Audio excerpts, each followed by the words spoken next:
कोई एब्सेंट हुआ तो? क्लास रिकॉर्डिंग भेज दो। Fees collection? ऑटोमेटिक।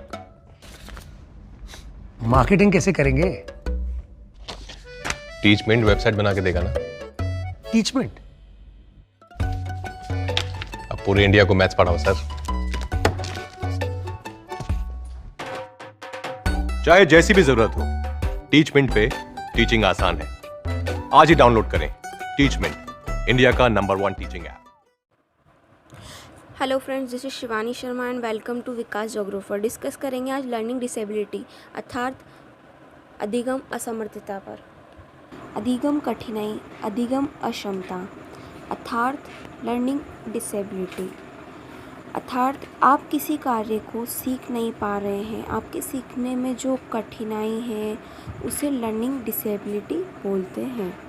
एक प्रकार से व्यक्तिगत विभिन्नता टॉपिक से जुड़ा है, अधिगम से जुड़ा है और हमारे मस्तिष्क की जो संरचनाएं हैं उससे भी ये टॉपिक जुड़ा हुआ है। 1963 में एक व्यक्ति सैमुअल क्रिक ने अधिगम असमर्थता शब्द का प्रयोग किया और बाकायदा इन्होंने अधिगम असमर्थता के लिए रिसर्च पत्रिका का प्रकाशन किया और एक संस्था बनाई जो इन बच्चों के ऊपर कार्य करे। 1994 में अमेरिका की जॉइंट कमेटी ने एक परिभाषा दी अधिगम असमर्थता की, लर्निंग डिसेबिलिटी। उन्होंने कहा केंद्रीय तंत्रिका तंत्र की असमर्थता विकार की वजह से एक विषम रोगों का ऐसा समूह जिसमें लिखने, पढ़ने, सुनने, तार्किक योग्यता, भाषा योग्यता, गणितीय विकृति संबंधित दोष हो, उसे लर्निंग डिसेबिलिटी कहा जाता है। अधिगम असमर्थता के प्रकार, टाइप्स ऑफ लर्निंग डिसेबिलिटी। अधिगम असमर्थता, बच्चे बुद्धि लब्धि में औसत से अधिक हो सकते हैं, अतः मानसिक बुद्धिमत्ता को अधिक असमर्थता से कोई संबंध नहीं होता। जो मानसिक बुद्धिमत्ता है, मतलब जैसे बहुत से होते हैं रोग वगैरह, उनसे उनका संबंध अधिगम असमर्थता से नहीं होता है।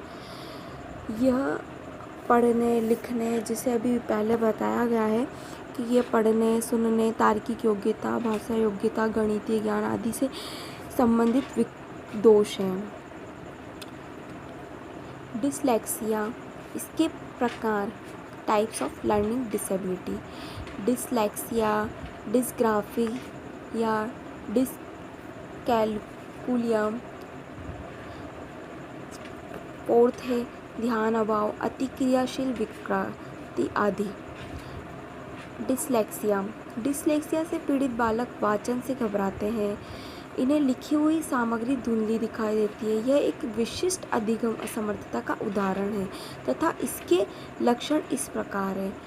डिसलेक्सिया जो बच्चे हैं उन्हें बोलने में कोई बच्चा घबराता है, ढंग से नहीं बोल पाता है, उन्हें जो मतलब पढ़ने में इशू क्रिएट होता है, जैसे उन्हें दिखाई नहीं देना, थोड़ा कम दिखाई देना, या फिर वो माइंड में ऐसा प्रेशर होता है उनके कि वो देख नहीं पाते हैं उससे रिलेटेड कुछ, तो तथा इसके जो लक्षण हैं वो हैं अक्षरों को उल्टे ढंग से प्रस्तुत करना, जैसे सा वर्ड है तो उसे वॉज आदि पढ़ना। दृष्टि व स्मृति संबंधित कठिनाई होती है। देखने में जो इशू होता है वह इशू होता है। एक एक कर धीमी धीमी गति से पढ़ना, वर्ड्स को धीरे धीरे पढ़ना, पढ़ते समय किसी शब्द या पूरी पंक्ति को छोड़ देता है, मतलब जैसे लाइंस है वो थोड़ा भूल जाना, उस टाइप से कुछ। वाक्य में आए शब्द तो को भी आगे पीछे करके पढ़ता है, जो वर्ड्स, जो लाइन सेंटेंस है उसमें जो वर्ड्स आए हुए हैं उनको आगे पीछे करके पढ़ना, इसके लक्षण हैं। डिसलेक्सिया के कारण, इसके क्या कारण हो सकते हैं? यह रोग तंत्रिका तंत्र संबंधित विकृति के कारण होता है। यह वंशानुक्रम द्वारा भी होता है, जैसे पीढ़ी दर पीढ़ी टाइप्स होता है, उससे भी शायद हो सकता है ये रोग।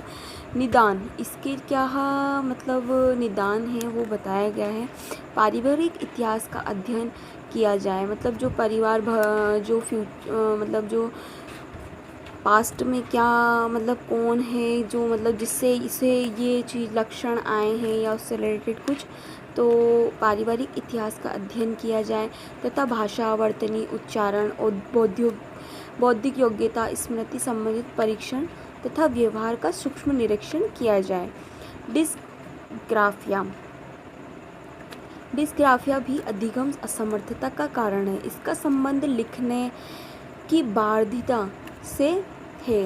इससे बाधित बच्चों द्वारा लिखे गए शब्दों को पढ़ने में कठिनाई होती है। लेखन धीमा, भद्दा व त्रुटिपूर्ण होता है।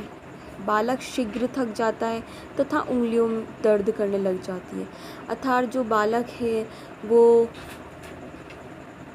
उसे पढ़ने में कठिनाई होगी, वो धीमा धीमा पढ़ेगा या फिर भद्दा या फिर लिखने में इशू होगा, जैसे त्रुटिपूर्ण लिखना, टेढ़े मेढ़े अक्षर उस टाइप से कुछ जो पेन है उसे पकड़ने में प्रॉब्लम होना। तो इसके जो लक्षण हैं वो है लेखन संबंधित कार्यों में कठिनाई, कमल पकड़ने का ढंग ठीक से ना होता, अक्षरों का आकार समझने में कठिनाई होती है। भाई कई बार अल्फ़ाबेट्स पढ़ने में प्रॉब्लम होती है, लिखने में प्रॉब्लम होती है। शब्द वाक्यों के बीच अंतराल अनियमित होता है, मतलब जो वर्ड्स के बीच में जो गैप है वो अनियमित, मतलब जो सेंटेंस का गैप होता है वो कभी छोटा तो कभी ज़्यादा तो कभी कम, उस टाइप से कुछ।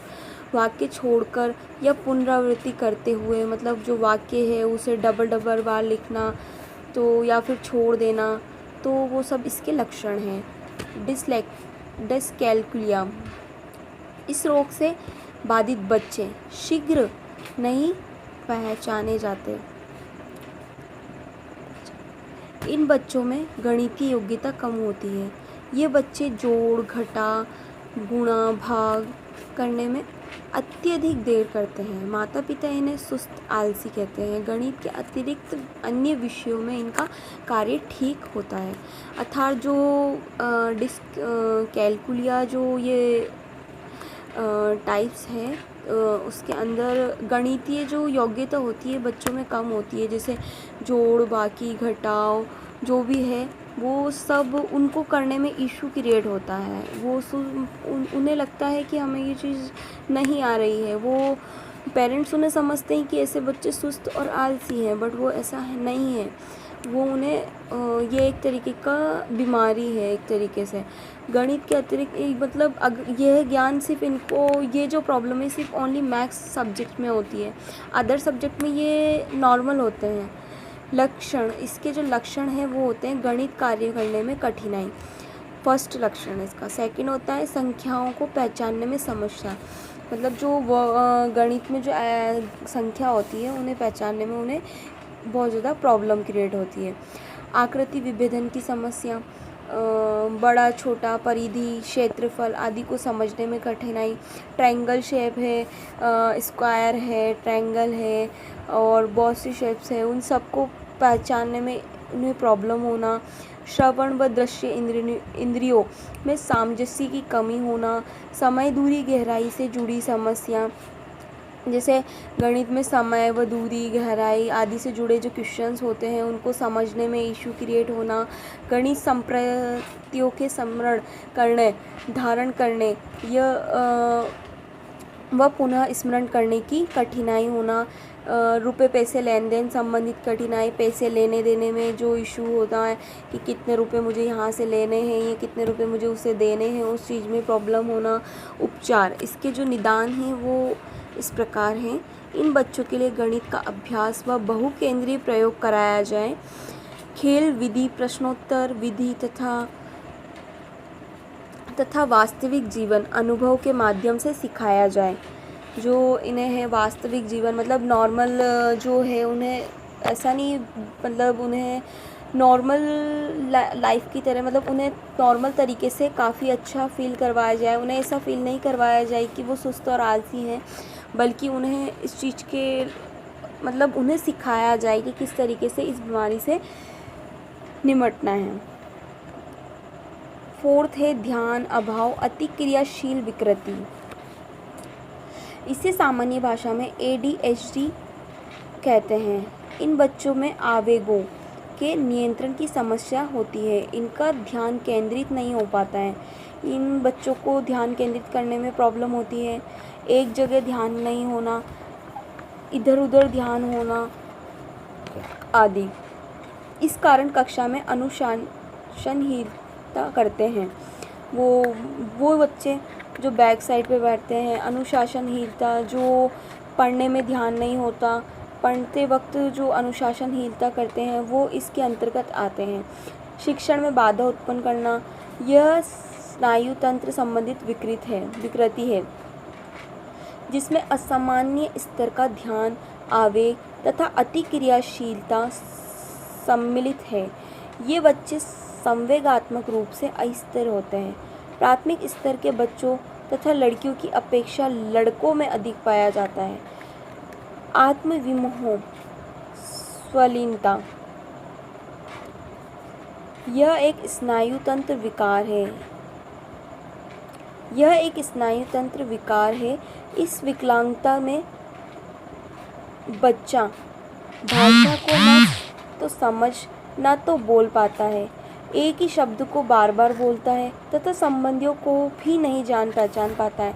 जुड़वा बच्चों में 60% स्वालीनता होने की संभावना रहती है। स्वालीनता आनुवंशिक कारणों में होती है। बच्चों में निम्नलिखित दुष्प्रभाव पड़ते हैं: सामाजिक निर्योग्यता, संप्रेषण निर्योग्यता, लचीलेपन की निर्योग्यता के कारण बार बार शब्दों को दोहराते रहना। 2 अप्रैल को विश्व स्वालीनता दिवस 2 अप्रैल को मनाया जाता है। मस्तिष्क पक्षपात, लकवा, अधरंग आदि अन्य अधिगम बाधाएं। डिस्प्रैक्सिया, यह ज्ञानेंद्रिय एकीकरण अक्षमता है जिसके कारण बच्चा हाथ व आँख में समन्वय नहीं रख पाता, जैसे कि पेंसिल न पकड़ पाना या बटन बंद न कर पाना इसके लक्षण हैं। डिस्मिथिया,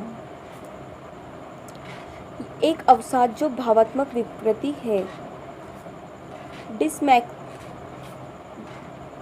डिस्मेमेग्रोफिया,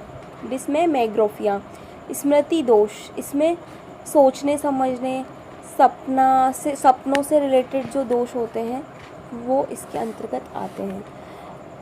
ओडिटैक्सिया, श्रवण बाधा से ग्रसित बच्चों में कक्षा में नैराश्य, कुंठा का सामना करते हैं क्योंकि वे दूसरों के साथ संप्रेषण करने तथा सूचनाओं को बांटने में अक्षम रहते हैं। इससे रिलेटेड कुछ क्वेश्चंस दिए हुए हैं। निम्न में से कौन सा एक विशिष्ट अधिगम अक्षमता का उदाहरण है? मानसिक मंदता, डिस्लेक्सिया, स्वालीनता, ADHD।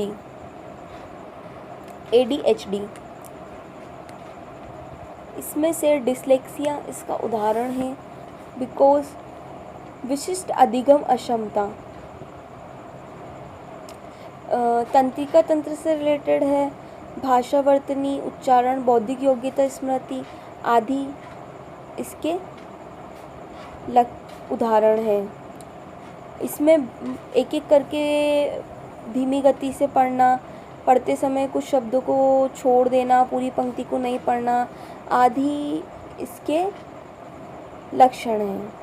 निम्नलिखित में से कौन सा कथन अधिगम अयोग्यता बाधिता को परिभाषित करते सबसे उपयुक्त तरह से दर्शाता है? यह आंतरिक है और केंद्रीय तंत्रिका तंत्र की दुष्क्रिया है। यह आंतरिक है, मानसिक मंदता के कारण है। यह बौद्धिक बाह्य है और दृष्टि बाधिता और श्रवण बाधिता के कारण है। यह बाह्य है और वातावरण प्रतिकूल परिस्थिति की वजह से है। फर्स्ट, यह आंतरिक है और केंद्रीय तंत्रिका तंत्र की दुष्क्रिया है। ये इसका उदाहरण है। बाकी यहाँ कुछ और क्वेश्चंस दिए हुए हैं जो इसी से रिलेटेड है। एक और क्वेश्चन दिया हुआ है जो लास्ट 2018 में रीट में आया था। निम्न में से कौन से शालीनता के लक्षण हैं? कमज़ोर सामाजिक व्यवहार, रूढ़िबद्ध व्यवहार, कमज़ोर संप्रेषण या फिर ये सभी? इसमें फोर्थ, ये सभी शालीनता के लक्षण हैं। शालीनता आत्मविमोह एक स्नायु तंत्र विकार है। इस विकलांगता में बच्चा भाषा को न तो समझ पाता है न बोल पाता है, एक शब्द को बार बार बोलता है, अपने संबंधियों को जान पहचान नहीं पाता, वो बार बार भूल जाता है कि इससे मेरा क्या रिलेशन है, और रिलेशन को समझने में उसे प्रॉब्लम होती है, बोलने में उसे प्रॉब्लम होती है, कम बोलता है ऐसे बालकों में संप्रेषण निर्योग्यता व सामाजिक निर्योग्यता देखने को मिलती है आदि। एक और है 2018 में पीटीईटी में पूछा गया है, डिस्लेक्सिया संबंधित है, किससे संबंधित है? पढ़ने संबंधित समस्या से, गणितीय कौशल संबंधित समस्या से, लेखन संबंधित से या फिर वाक क्षमता संबंधित से? तो डिस्लेक्सिया जो शब्द है वो पढ़ने संबंधित समस्या से संबंधित है। डिस्लेक्सिया से पीड़ित बालक वाचन से घबराते हैं, मतलब बोलने में उन्हें प्रॉब्लम होता है, ये पाठन यानी पढ़ने में जो उन्हें विकार उत्पन्न होते हैं, पढ़ने में इन्हें प्रॉब्लम होती है। डिस्लेक्सिया में कैलकुलिया जो से पीड़ित बच्चे हैं उन्हें गणितीय योग्यता में कमी होती है, उन्हें जो मैथमेटिक्स में जो जोड़ घटाव बाकी इन सब में प्रॉब्लम क्रिएट होता है। डिस्ग्राफिया से पीड़ित जो बच्चे होते हैं उन्हें लिखने की असमर्थता होती है। इसमें ये तीनों जो विकार है, टाइप्स है लर्निंग डिसेबिलिटी के, उनके डिफाइन किया हुआ है कि गणितीय संबंधी जो विकार है वो किससे कैलकुलिया से उत्पन्न होता है, और लिखने संबंधी जो डिस्ग्राफिया से उत्पन्न होता है, वाक संबंधी दूसरे से होता है, और जो ये पढ़ने संबंधी जो विकार है वो डिस्लेक्सिया से उत्पन्न होता है। Okay, thank you so much guys and